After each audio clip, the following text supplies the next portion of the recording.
Der 2 auf! Der kommt jetzt in Kürze auf unsere Höhe! Wenn der steht, weicht ihr aus auf Höhe von eurem Panzer!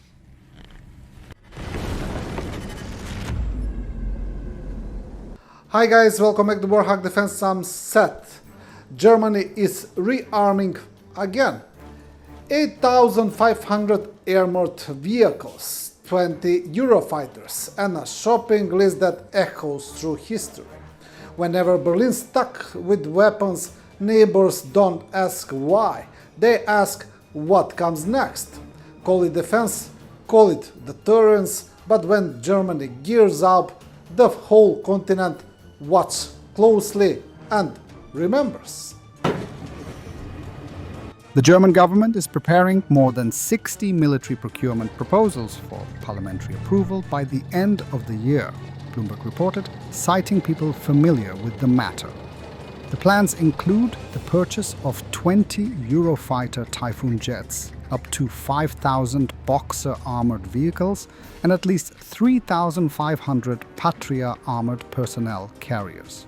German Defense Minister Boris Pistorius outlined the priorities to lawmakers on Monday as part of efforts to transform the Bundeswehr into Europe's most capable military force. On Wednesday, the government is expected to adopt a medium-term financial plan that would more than double Germany's annual defense budget to $162 billion over the next 4 years. A top priority on the procurement list is a planned order for 20 Eurofighter Typhoons under a contract that could be worth up to $3 billion.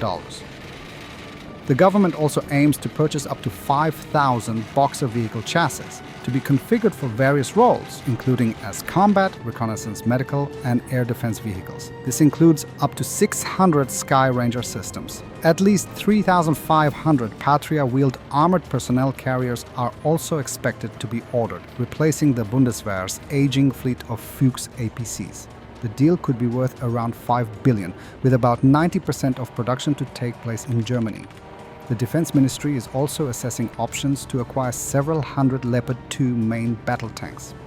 In a bid to reduce Europe's dependence on the US for military satellite communications, Germany plans to invest more than $15 billion in upgrading its satellite infrastructure in the coming years. Sources told Bloomberg that Germany's defense spending will increasingly prioritize European production, as Chancellor Friedrich Merz pushes for greater independence from American defense suppliers.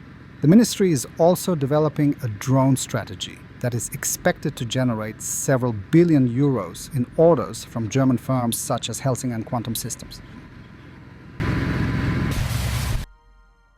Ukrainian drone operators from the 2nd Mechanized Battalion of the 3rd Assault Brigade struck Russian positions behind the front line, targeting Russian forces in a rear village. Fighters from the Insane Group successfully eliminated infantry during the operation. Drones have become a vital lifeline for Ukraine on the battlefield.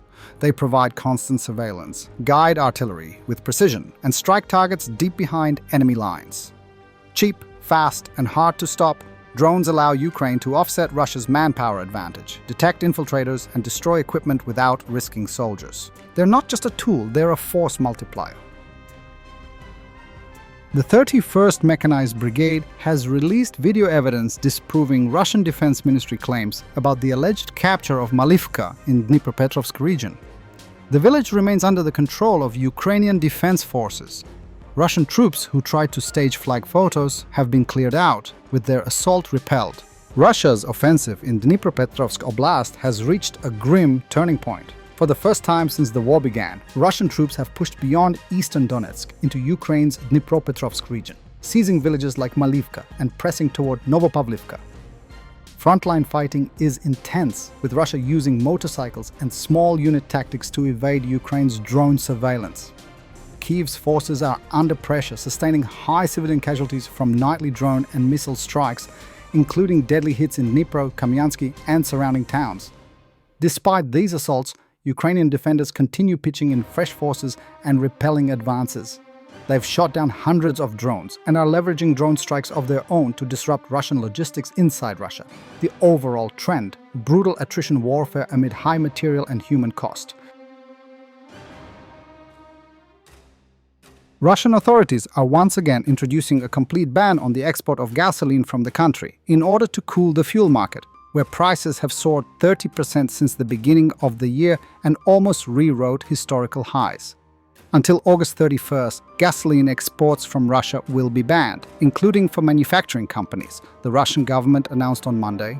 Currently, the ban applies only to traders, intermediaries, and oil depots, and its tightening is necessary to maintain a stable situation on the domestic fuel market during the period of high seasonal demand and agricultural fieldwork, the Cabinet of Ministers said on its Telegram channel.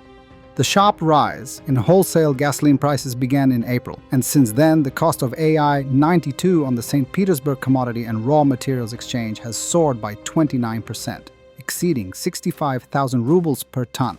The price of AI-95 jumped by 28% and exceeded 73,000 rubles per ton, almost breaking the absolute record set in the summer of 2023. Russian oil companies are experiencing problems with the repair of oil refineries due to sanctions, Energy Minister Sergei Tsivilev said on July 17th.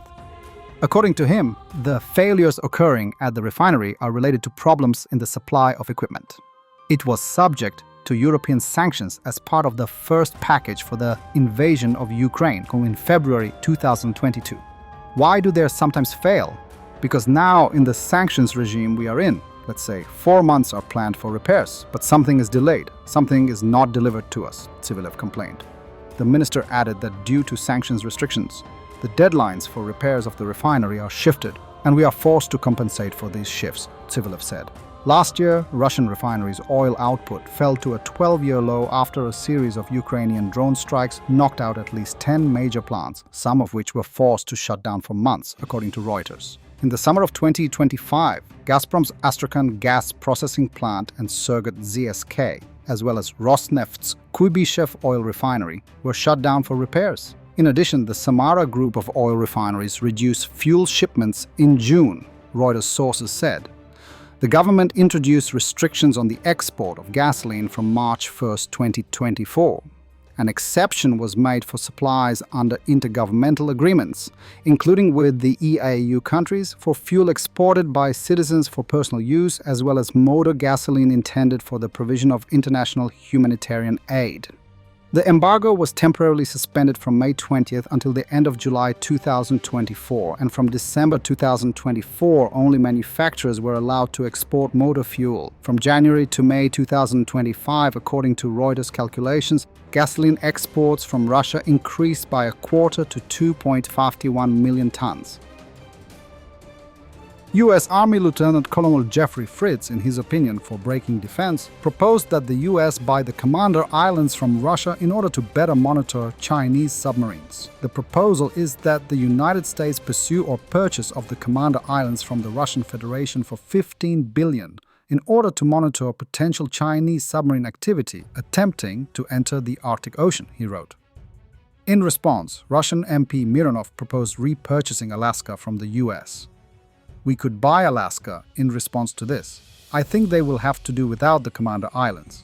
Life will sort everything out, Mironov said. In his opinion, the Americans, in their reasoning, failed to take into account the feelings and thoughts of the people living in those territories. Oh dear. Who is this? In response to this, that's all. Well, listen. A businessman is used to buying and selling profitably. That's all. The ideas are nobody's business. And what about the point of view? Who lives there? What thoughts about their independence? And that's why I think the whole question has turned around. Thanks for watching, and don't forget to subscribe. Also, if you want to support Warthog Defense, please become our member and get early access to new videos, exclusive members-only videos, and become administrator in comments section. The membership link is in the description. Rescues